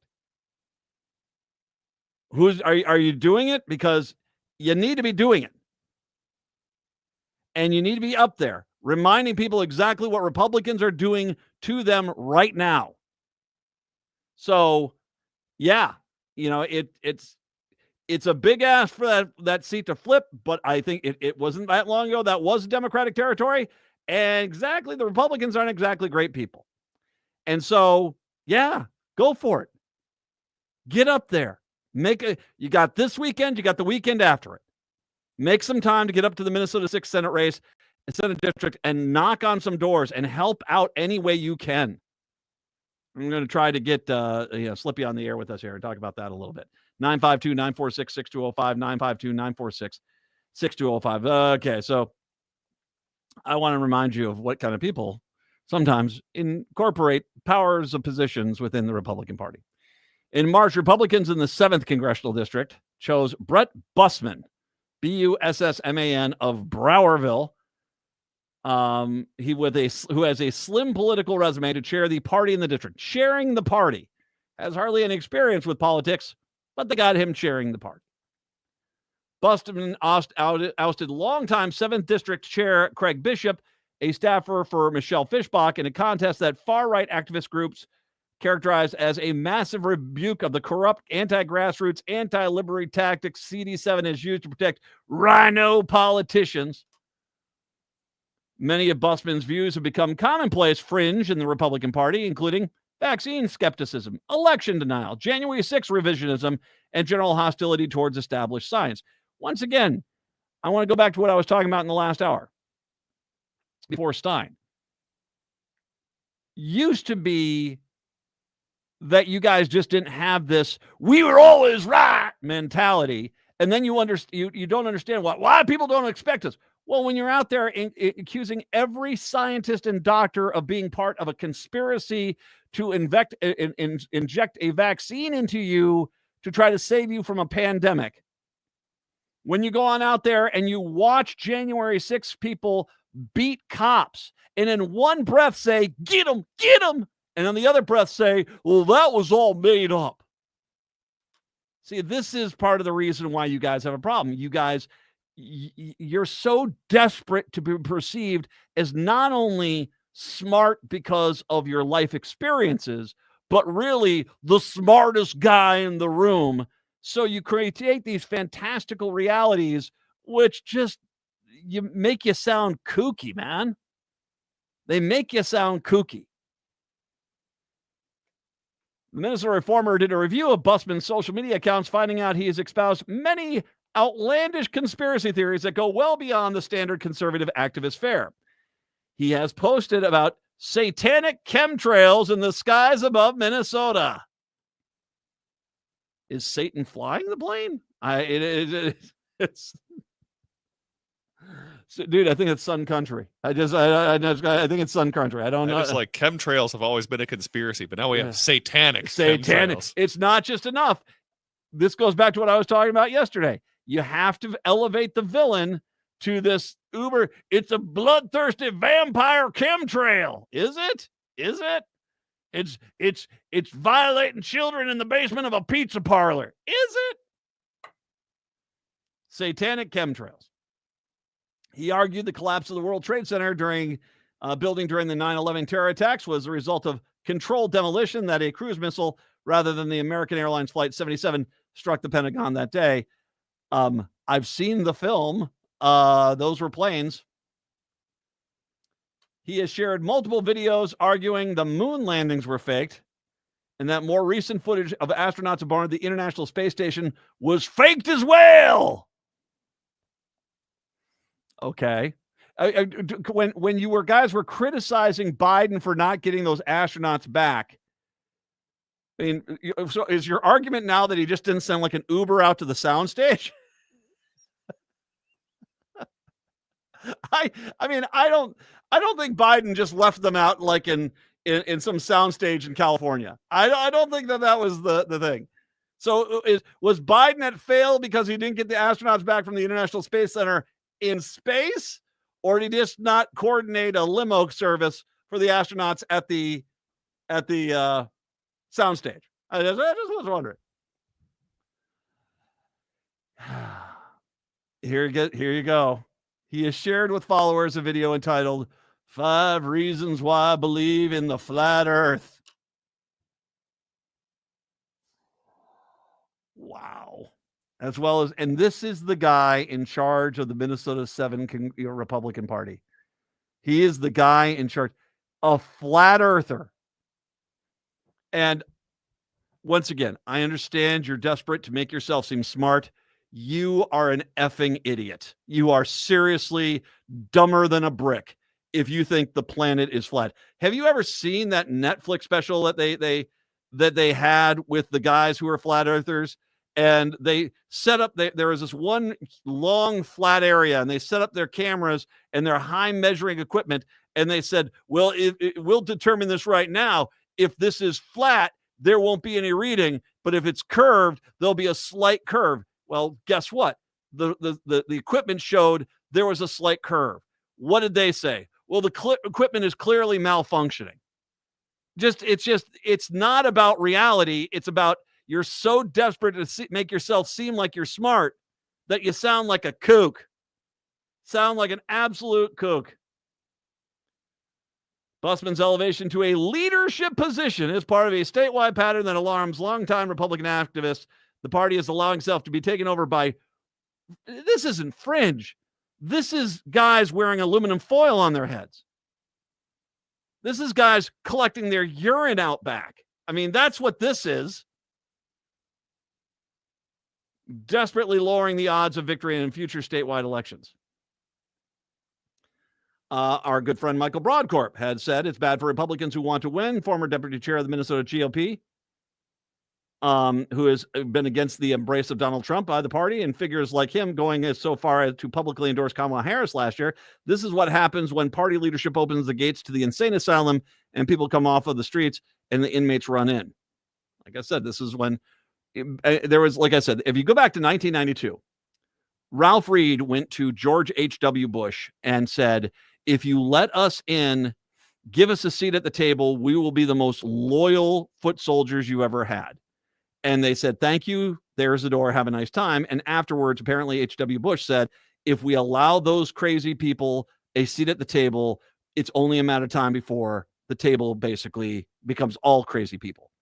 Then comes 2004, and George W. Bush was going to lose. And so Dick Cheney went out and he brought in all the lunatic fringe people, the militia guys, the religious extremists. He brought them all in. And indeed, they were great foot soldiers, and he won re-election. But the clock was ticking, and it was almost immediate. 2008, here comes Sarah Palin. An incredibly unqualified individual was your vice presidential candidate. And it's just gone further and further downhill. And that's what you got. Busman's Facebook post demonstrated a long-time interest in multiple extreme fringe theories. On May 8th of 2023, May 8th, 2023, so basically 2 years ago, he posted a video purporting to show leaked footage of our flat Earth from 1977, showing an obviously computer-generated animation of a dim sun traversing a flat, icy terrain. That was a He-Man episode. You know, that's not real. You see the big cat he's riding? That doesn't exist. I'm just going to let you know. Grayskull isn't a place. It's not. A year later, he shared a video stating that a pilot proved the Earth is flat because the sun and the moon were visible in the sky at the same time. A phenomenon that actually occurs on many days. So, and on August 14th of 2024, less than a year ago, he posted the 5 reasons why video about flat Earth, which asks, among other things, if the Earth is actually spinning, why aren't we all being flung out into space? Because you're a freaking moron. That's why. Wah! I mean, you don't have a good answer? Okay. Maybe he's on to something. This is on something, maybe. Busman has similarly posted multiple. This is the guy the Republican Party has put in charge of the Minnesota 7th Congressional District. This is the guy. He's the leader of the Minnesota 7th Congressional District. Flat earther boy over there. I want to make sure you understand. Sailors sailed years ago off the horizon. And although there is this whole thing where people thought they sailed off the edge of the earth, most people back then started realizing, well, the fact that you can kind of see them go slower and lower on the horizon when they start sailing way out there was a sign that there might have been a curve to the planet. A lot of people understood that, especially when they started seeing other planets, things in the sky, and they started looking at them through telescopes. They realized, oh, these things are round and spherical. Apparently, your hoax for you to be real is that every scientist in the history of astronomy has been continuing to lie about this, because in your world, there have to be other flat Earths and flat planets out there. And there hasn't been one found. And your analysis has shown that this is the only one. So you have to either think that this is a unique place that nothing else exists anywhere else, so that either all the astronomers are lying about all the other galaxies and stars and all this stuff, they don't really exist, or or that they're keeping it secret that Venus is flat and that Saturn is flat.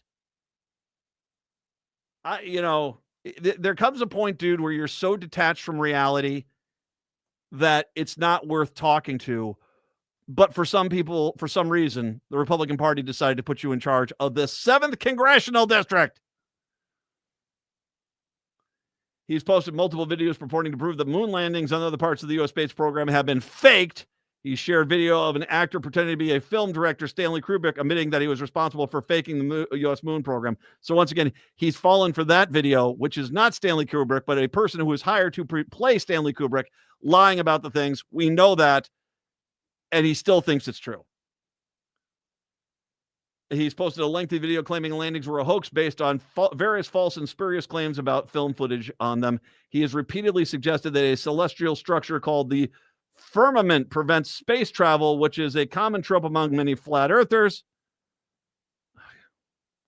Busman's conspiracy theory extends to world events like 9/11 on March 22nd, 2024, a year ago.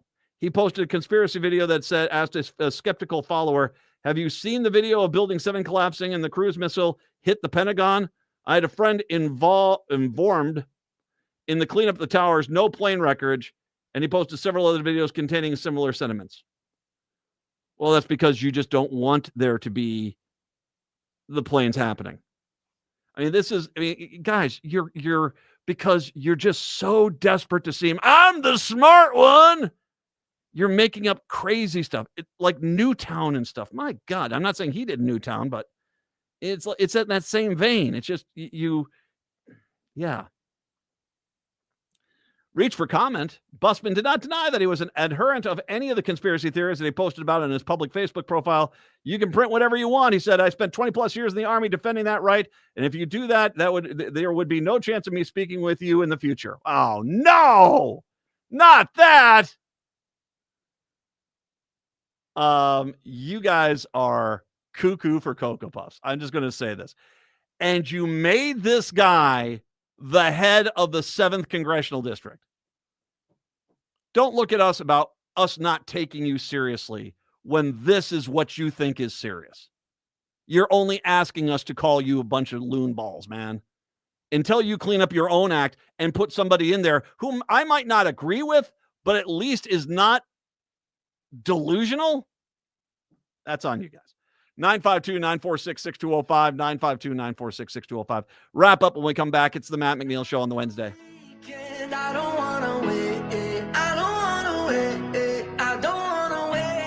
You have a loved one who is not receiving the care that they deserve at their current memory care facility.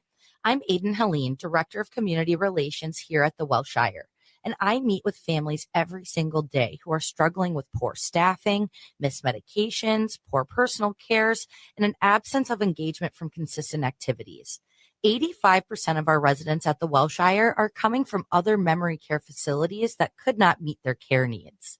Not all memory care is created equally. And if this is something your family is experiencing, I encourage you to come visit our community of well-being and see the Welshire difference, where we promise that your loved one will live with pride and dignity.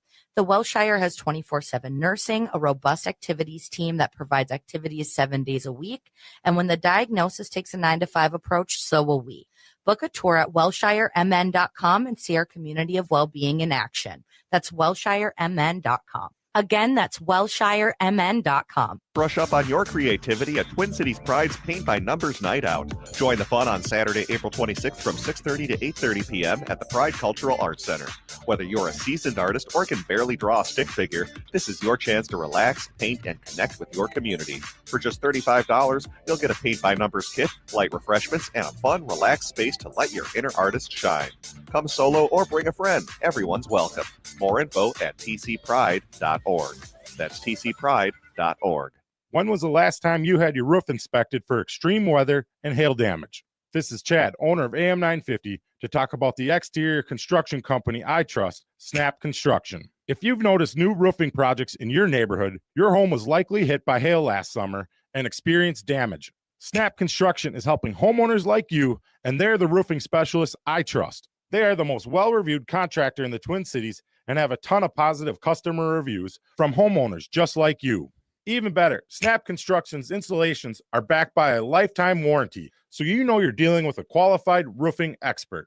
You want to work with a company that will be here for a long time after the work is done. Snap Construction has handled thousands of claims and will help you through the process. Do yourself a favor and get a free roofing inspection so you have the facts and peace of mind you deserve. Call Snap Construction today at 612-333-SNAP. That's 612-333-SNAP, or visit snapconstruction.com.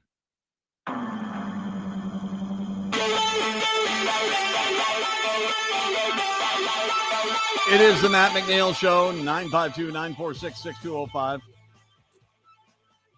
By the way, this one, I just caught this one. China is switching from American Canadian oil. Chinese purchases of American oil are down 90% year to year.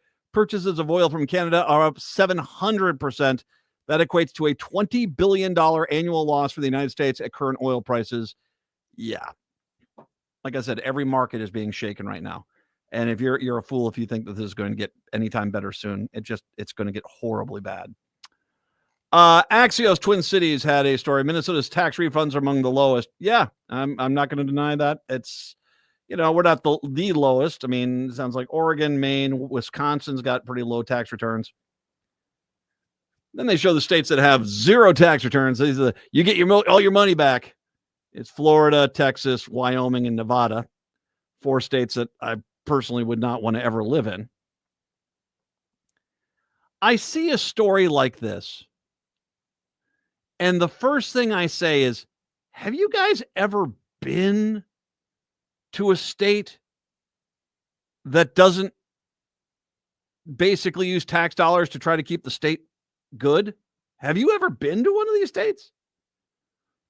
Have you ever talked to someone who has moved here and they are flabbergasted at how good the public school system is here, at how amazing the parks are here, at how the quality of life is pretty good in Minnesota? I've shared this stat before. My wife for a while was a corporate headhunter, and she would basically try to recruit people into businesses. And the thing she said was the hardest city to recruit people into is Minneapolis, St. Paul. The hardest city to recruit people out of is Minneapolis, St. Paul, which means people get hesitant here because they think it's winter all the time. But then they get here and they realize, oh my God, this place is amazing. And you don't realize that until you go to some of these other places and you realize, wow, this is pretty stark as far as difference goes. And really it is. I mean, I can tell you go to like Mississippi, Alabama, and Georgia, states that you basically in Florida and Louisiana, you go to these states where, well, Louisiana, it's its own cat, man. I mean, Louisiana, you can't get homeowners insurance. So they're going to give you all your tax dollars back, but God forbid a hurricane hits you and you're not going to get you're going to have to buy your house out of pocket. But you go to some of these other towns and you go into some of these communities in Georgia and rural Georgia or in Mississippi, 2 places I am directly familiar with. You go there and the roads are atrocious unless you're in a really nice neighborhood. The roads there are fantastic, but the roads in the city are atrocious. And the reason why is that the people down there, the mentality is, I'd rather not keep the roads maintained because they don't want to make sure, they want to ensure that the road money doesn't go to Black communities. And so henceforth, they just won't fix the roads at all to make sure that happens. It's the South. But yet you go into those nicer neighborhoods and they'll tell you, yeah, we spend $1,000 a year and we get the road is maintained and it's cleaned and it's really nice. And I said, well, that's fine. And the road looks very nice and all that. But you do realize that if the city or the county or the state did that, that it would probably only cost you $70 a year, and it would probably be just as good. And they just don't want to believe it. No, I don't mind paying taxes. And the reason why is that I look around this state and I see the quality of life we've got. You don't want to be here, move. Good luck. Like a lot of people, you'll be moving back before too long. Native Roots Radio is up next. Have a good one. We are back tomorrow. Till then, see ya. Greg Bakken here. I've told you about the out-of-the-world roast beef sandwiches at Maverick's Real Roast Beef,